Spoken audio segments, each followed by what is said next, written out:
Trophyless এক season কাটিয়েছে Real Madrid, তাই ক্লাব বিশ্বকাপই হয়তো তাদের জন্য এই সিজনের শেষ ভরসা। সেই শিরোপা স্বপ্নের পথে সেমিফাইনালে মুখোমুখি হচ্ছে ইউরোপিয়ান চ্যাম্পিয়ন পিএসজির। বুধবার রাত 1টায় নিউ ইয়র্কের মেট লাইফ স্টেডিয়ামে শুরু হবে দুই জায়ান্টের লড়াই।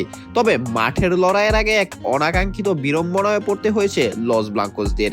যাত্রাপথে তাদের ফ্লাইটটাও আজ ডিলে হয়েছে। খেলাটা ক্লাব বিশ্বকাপের সেমিফাইনাল, তবে ম্যাচটা যেন ফাইনালের আগে আর একটি ফাইনাল। কেননা এই দুইটা দলই ফিফা ক্লাব বিশ্বকাপের সবচেয়ে ফেভারিট ছিল। চেলসি হয়তো সেইভাবে এই দুই দলের সাথে ফাইটটা ফাইনালে দিতে পারবে না, তাই ফাইনালের আগে আজ অমীমাংসিত ফাইনাল। একদিকে সর্বশেষ লিগ জয়ী পিএসজি, চ্যাম্পিয়ন্স লিগ জয়ী পিএসজি, অন্যদিকে তাদের বিপরীতে ক্লাব বিশ্বকাপের সর্বোচ্চ 5 বারের চ্যাম্পিয়ন রিয়াল মাদ্রিদ। পিএসজির বর্তমান কোচ লুইস এনরিকে একসময় স্প্যানিশ জায়ান্ট বার্সেলোনারও ডাগ আউট সামলেছেন। সেই হিসেবে রিয়াল তার চিরপ্রতিদ্বন্দ্বী দল। পিএসজির পক্ষে দাঁড়ালেও সেই স্মৃতিও স্মরণ করলেন এনরিকে। ওয়ালটন এখন দেশের সীমানা পেরিয়ে পৌঁছে গিয়েছে 50টিরও বেশি দেশে। ওয়ালটন, ঘরে ঘরে বিশ্বজুড়ে। প্রি-ম্যাচ প্রেস কনফারেন্সে লস ব্লাঙ্কোসদের নিয়ে পিএসজি কোচ বলেন, তাই রিয়ালের বিপক্ষে ম্যাচটি হবে বিশেষ কিছু, তা নিয়ে কোনো সংশয় নেই।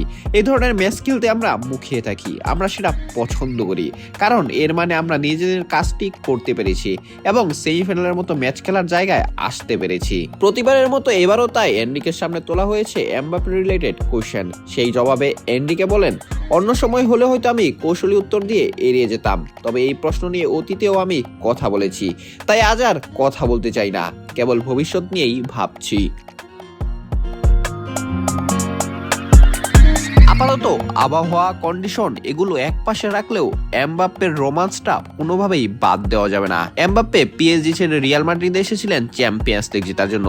সেই চ্যাম্পিয়ন্স লিগ তিনি অবশ্য জিততে পারেননি, উল্টো চ্যাম্পিয়ন্স লিগ জিতে ফেলেছে পিএসজি। তবে হয়তো এমবাপ্পে আজ চাইবে অন্তত পিএসজি কে হারিয়ে ফিফা ক্লাব বিশ্বকাপটা জিততে, এবং সেটা কি এমবাপ্পে জিততে পারবে কি পারবে না সেটা হয়তো সময়ই বলে দিবে।